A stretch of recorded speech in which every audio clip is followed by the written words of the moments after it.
Best varicose veins చికిత్సనే పొందండి. నొప్పి లేని చికిత్స కోసం సంప్రదించండి ఎవిస్ హాస్పిటల్.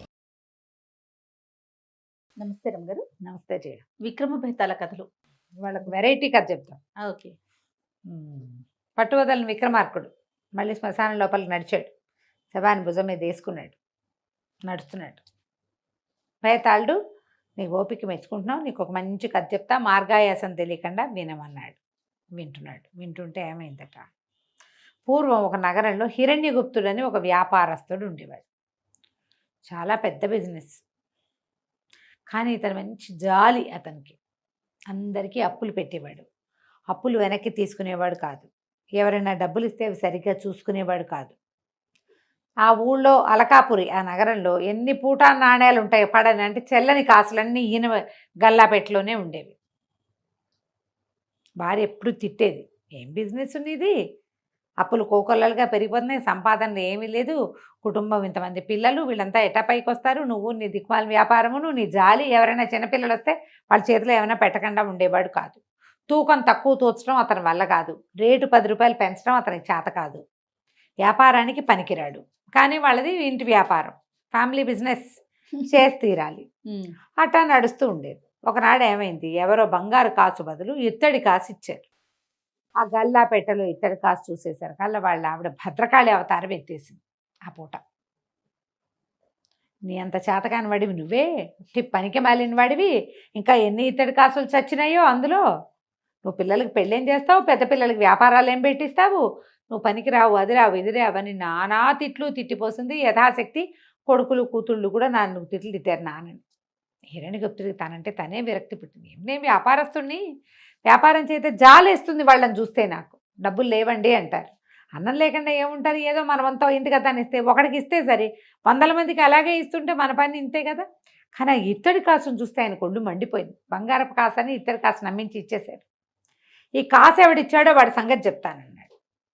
రోజు పరిశీలించేవాడు ఎట్ట తెలుస్తుంది ఇత్తడి కాసు ఎవడిచ్చాడో, నేనే ఇచ్చానని చెప్తారా ఎవరైనా?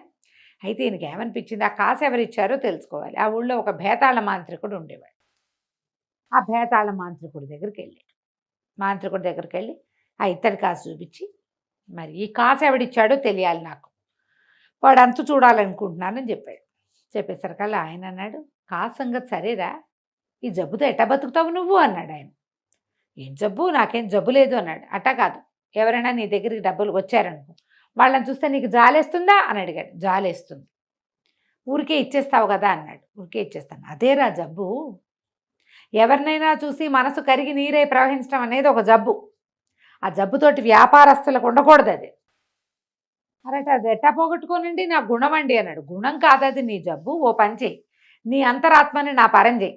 నా అంతరాత్మ ఒప్పుకోదన్నాడు. అంతరాత్మని నా పరం చేసి నాకు ఇచ్చేయి, అంతరాత్మని రిపేర్ చేసి ఇస్తా, తర్వాత నీ అంతరాత్మని నీకు తెచ్చిస్తా, తర్వాత నీకు ఈ జబ్బు తగ్గిపోతుందంటే, అట్టాగేనండి ఎటా ఇస్తాను అండి అంతరాత్మని, నాలో ఉంటుంది కదండి అన్నాడు.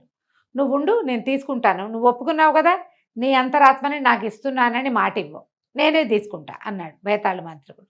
హిరణ్యగుప్తుడు ఒప్పుకున్నాడు, నా అంతరాత్మని మీ పరం చేస్తాను అని. ఆయన ఏం చేశాడు, ఇట్లా అని ఏదో ఇట్లా తీసుకున్నట్టుగా చేశాడు. ఆయన చేతిలోకి ఏదో వెళ్ళినట్టే ఉంది. ఏం వెళ్ళిందో ఈయనకు తెలీదు. ఇంటికి వచ్చి మామూలుగా బిజినెస్ చేసుకోవటం మొదలెట్టాడు. ఒక వారం రోజుల తర్వాత భేతాళ మాంత్రికుడు వచ్చాడు వీళ్ళింటికి. చూడంగానే వీడు గబగబా హిరణ్యగుప్తుడు అడిగాడు, అయ్యా మా అంతరాత్మకి జబ్బు తగ్గిపోయిందండి, నా అంతరాత్మ నాకు ఇచ్చేస్తారా అన్నాడు. ఇచ్చేస్తాను రా, నీకు ఇచ్చేయటం ఎందుకు, నీలో కాదు నీ గల్లా పెట్టి తెరు అన్నాడు. ఆ గల్లా పెట్టెలోకి ఏదో ఇట్ట జేబులోంచి తీసి విసిరాడు ఆయన. టంగమని మోగింది, శ్రావ్యంగా ఉంది శబ్దం. దాన్ని అక్కడే ఉంచు, నీ అంతరాత్మ నీలో ఉండకూడదు, గల్లా పెట్టెలో ఉండాలి, అక్కడ ఉన్నాయి అన్నాడు. సరే, ఆయనకి వెళ్ళిపోయాక ఈయన మెల్లిగా డ్రావర్ ఓపెన్ చేసి చూస్తే అది ఎంత ఉంది, చిన్నగా బటన్ వేలంతుంది. అలా ఇంత బంగారపు రంగులో ఉండి ఆ గల్లాపెట్టెలో ఉన్న నాణ్యాల మీద నాట్యం చేస్తూ కనపడుతుంది తన అంతరాత్మ. బంగారపు రంగు ఎంత బాగుందో, ఆశ్చర్యపోయాడు. అందంగా ఉంటుందో నా అంతరాత్మ అన్నాడు. గల్లాపెట్టె తోసేసాడు లోపలికి.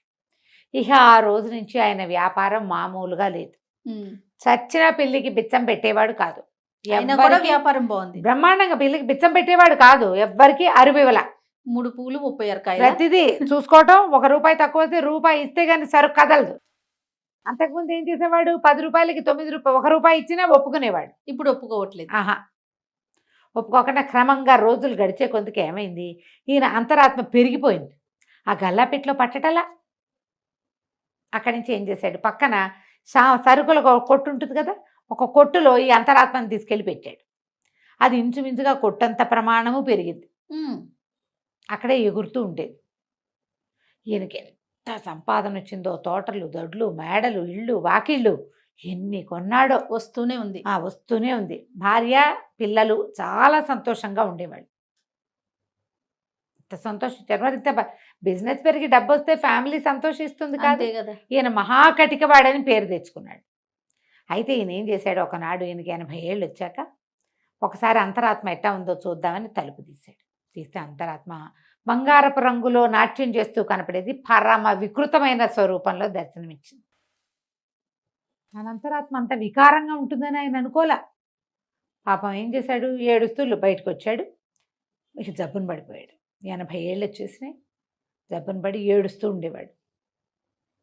ఏడ్చి ఏడ్చి ఓ రోజు మరణించాడు. ఇటు కేకలు పెట్టాడు, నా అంతరాత్మని వేతాళ మాంత్రికుడు నన్ను మోసం చేశాడు, నా అంతరాత్మ నన్ను మోసం చేసింది, నా కోసం నరక ద్వారాలు తెరుచుకున్నాయి, అదిగో అదిగో యమభట్లు వస్తున్నారు, నా నా నా అంతరాత్మ ఇంత వికారంగా అయిపోవడానికి ఆ బేతాళ మాంత్రికుడే కారణము, నాకు స్వర్గం లేదు, నా బతుకు నాకు నరకమేనని ఏడుస్తూ చనిపోయాడు.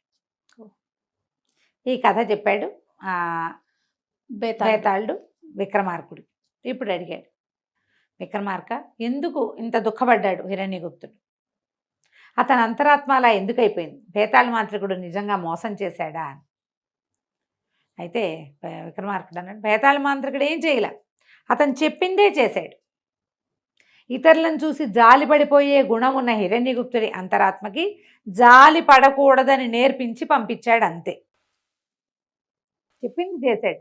అందులో మోసం చేయటానికి ఏముంది? అంతేగా. అతనేం మోసం చేయలే. ఇక్కడ తప్పేదైనా ఉంటే హిరణ్యగుప్తుడి తప్పు. తన అంతరాత్మని బేతాళ మాంత్రికుడు పరం చేయవలసిందే కాదు.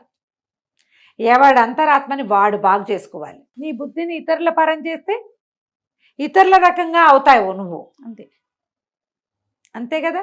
ఇప్పుడు తప్పేవరిది? అతను చెప్పాడు ముందే, నేను మార్చిస్తాను, నీ గుణం మారుస్తాను అని. నా గుణం మార్చొద్దు, నేను ఇటగే ఉంటా అంటే నీకు స్వర్గద్వారాలే తెరుచుకునేవి. నరక ద్వారాలు తెరుచుకోవడానికి బేతాళ మాంత్రికుడు ఎంత మాత్రమూ కారణం కాదు. తన దగ్గరకు వచ్చిన వాడికి వాడు జబ్బు తగ్గించాడు అంతే. తప్పంతా హిరణ్యగుప్తుడిది. అతని తాలూకు అంతరాత్మ మెత్తగా ఉండటము అతనిదే తప్పు. అది కరుకు బారిపోవటానికి, ఇతరుల పరమయ్యి మళ్ళీ మారిపోవటానికి కారణము ఇదే. అంతేగాని ఎవరిది తప్పు లేదు. వ్యక్తులు ఎప్పుడు కూడా తమ అంతఃశుద్ధిని తమే చేసుకోవాలి. వాడన్నం వాడు తింటే వాడికి ఆకలి తీరినట్టు ఇతరులు తింటే ఆకలి తీరుతుందా? ఎలా తీరుతుంది? అలాగే అంతఃశుద్ధి కూడా ఎవరిది వాడిదే. నేను ఇంత జాలి పన్ను ఇంతే పడతానని ఏదో లెక్క పెట్టుకుని జీవితం గడపవలసింది, కానీ ఎవడో వచ్చి రిపేర్ చేస్తాడని వాడికి ఇవ్వకూడదు. అప్పుడు వాళ్ళ రకంగా అవుతావు నువ్వు, క్రూరంగానో ఇంకోటిగానో అన్నాడు. అనగానే బేతాళుడు పక్కపక్క నవ్వాడు. ఎంత బాగా చెప్పావు, మంచి మాట, కానీ నువ్వు మౌనభంగం చేసావు కాబట్టి నేను పోతున్నాను వచ్చని బేతాళుడు లేచక్క వెళ్ళిపోయాడు. రాజుగారు మళ్ళీ వెనక్కి తిరిగి నడుచుకుంటూ లోపలికి వెళ్ళాడు. కథ కంచికి మనం ఇంటికి. నమస్తే. నమస్తే.